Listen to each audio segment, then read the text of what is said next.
दोस्तों नमस्कार। दोस्तों, कॉकरोच जनता पार्टी ने छात्रों के हितों के लिए एक प्रोटेस्ट दिल्ली में शुरू किया था और उनके नेता बाद में बनते हैं सोनम वांगचुक। सोनम वांगचुक ने अपना अनशन तोड़ दिया। उन्हें सरकार से कुछ आश्वासन मिला, क्या आश्वासन मिला वो जाने, लेकिन उन्होंने अपना अनशन तोड़ दिया।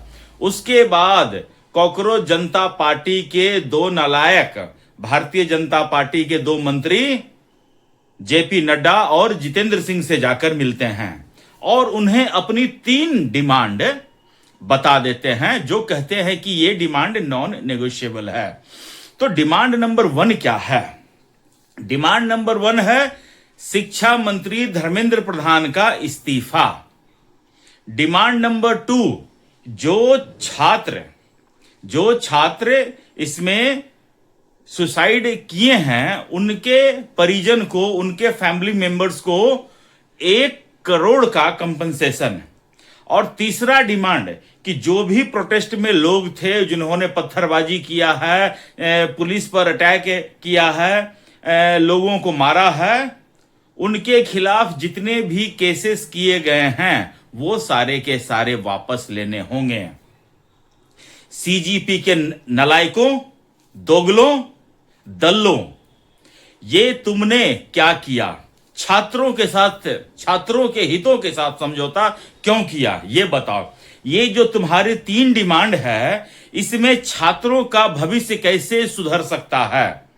धर्मेंद्र प्रधान हो, नरेंद्र मोदी हो, डोनाल्ड ट्रंप हो, सीजीआई सूर्यकांत हो, कोई भी इस्तीफा दे दे, सिस्टम में सुधार कैसे होगा ये तुमने कहां बताया?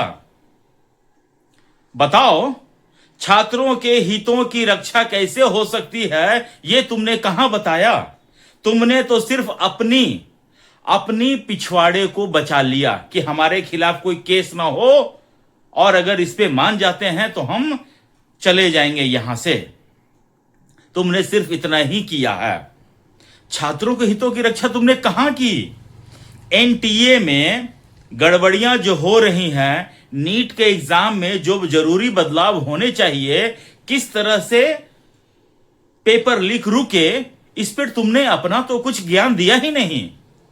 ज्ञान दोगे भी कैसे? ज्ञान देने के लिए ज्ञान होना भी चाहिए, उस परिस्थिति से तुम्हें गुजरना भी चाहिए। ये अभिजीत दीपिके जो खुलेआम टीवी पर कहता है कि मैं तो कैटेगरी वाला हूं, बीजेपी और मोदी को तो सपोर्ट कर ही नहीं सकता हूं, तो उन्हें इस जैसे दीपिके जैसे कॉकरोचों को छात्रों के हितों की परवाह कब से होने लगी? छात्र क्या फेस करते हैं उन्हें कब से पता होने लगा?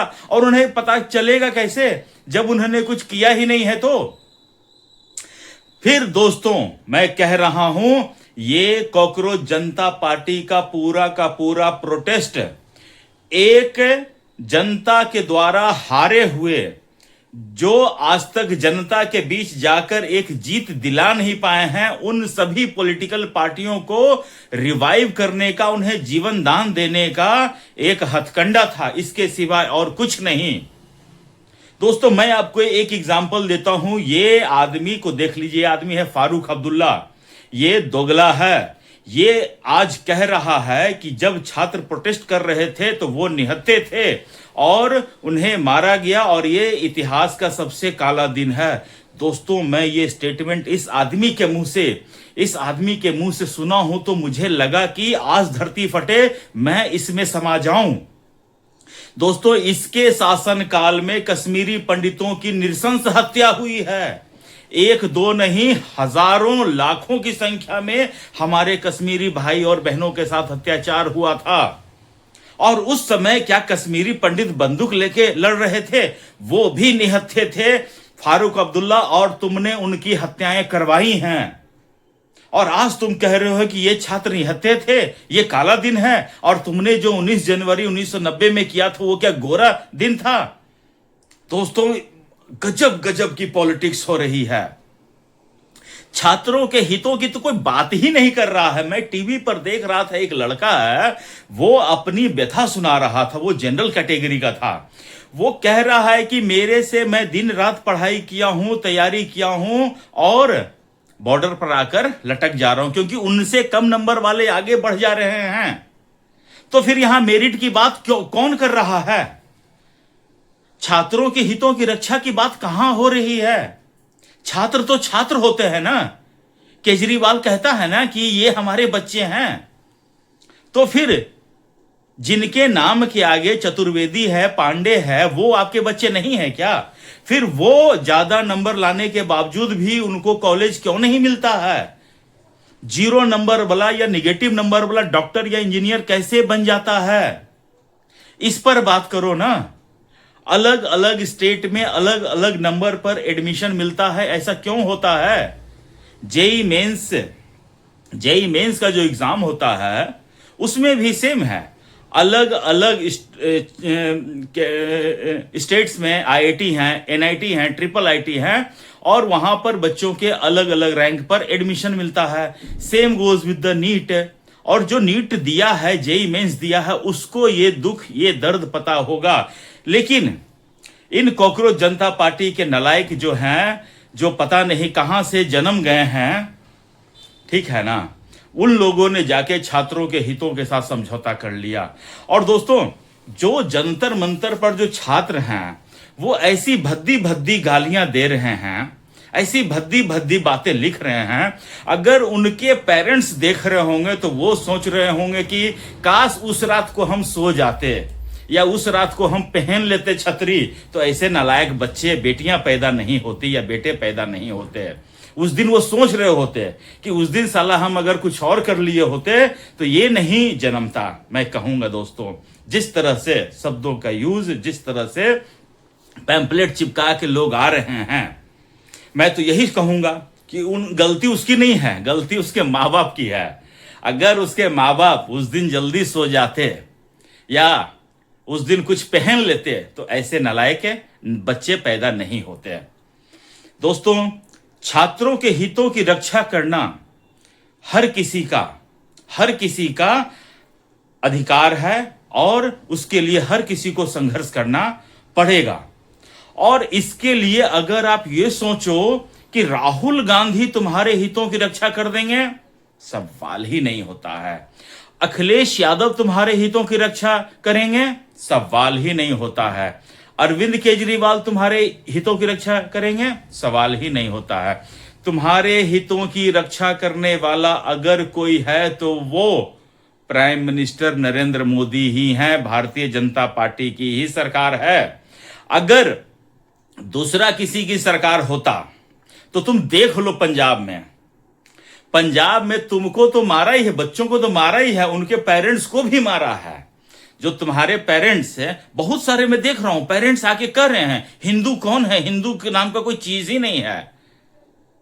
बहुत सारी लड़कियां आके मोदी के 13वीं की मिठाई खिला रही है, लड़कियां आके कह रही नीम का पत्ता करवा है, मोदी साला भड़वा है। अरे तुम्हारा बाप भड़वा होगा, तुम्हारी मम्मी भड़वी होगी, और दूसरों के लिए तुम कह रहे हो।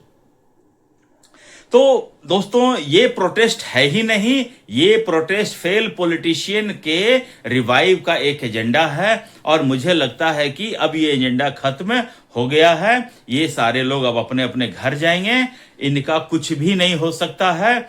छात्रों पर बात करने के लिए छात्र होना जरूरी है, छात्रों पर बात करने के लिए छात्र होना जरूरी है। एक छात्र का मैं टीवी पर इंटरव्यू देख रहा था, 2024 के पेपर लीक में वो प्रोटेस्ट कर रहा था, और वहां पर राहुल गांधी आए थे। वहां पर सब बच्चों को कहा गया कि हमारे तरफ से वकील आपके लिए लड़ेंगे, और बाद में सारे के सारे वकील मुकर गए। कपिल सिब्बल मुकर गए, अभिषेक मनु सिंह भी मुकर गए, और उन छात्रों को अपनी हालात पर छोड़ दिए। आज वो छात्र आकर टीवी स्टूडियो में गला फाड़ फाड़ के चिल्ला रहा है कि हमारे साथ नाइंसाफी होता है। मैं कहता हूं दोस्तों, अगर छात्रों के हितों की रक्षा करनी है तो हर एक छात्र को इक्वल अपॉर्चुनिटी मिलनी चाहिए। मैं एक दिन अपने बेटे को समझा रहा था कि रिजर्वेशन होता क्या है। मैंने उसको सिर्फ इतना ही कहा कि अगर तुम 90 नंबर लाए हो और कोई तुम्हारा दोस्त जो कैटेगरी में है वो 70 नंबर लाया है तो उसका एडमिशन होगा, तुम लटक जाओगे। तो मेरा बेटा कहता, पापा ये तो चीटिंग है। मैंने कहा एग्जैक्टली यही चीटिंग पीढ़ी दर पीढ़ी सब झेल रहे हैं। हमने भी झेला है, आगे तुम भी झेलोगे, आगे हो सकता है तुम्हारे आने वाले बच्चे भी झेलें। यही चीज को समाप्त करना है और इसके लिए कोई बोलने को तैयार नहीं है। जिस दिन अगर कोई भी पॉलिटिकल पार्टी इस चीज को बोलने के लिए सड़क पर उतरेगी, मेरा समर्थन उसको रहेगा। दोस्तों, आपको क्या लगता है? कमेंट करके बताइए और अपना ख्याल रखिए, स्वस्थ रहिए, मस्त रहिए। तब तक के लिए नमस्कार, जय श्री राम।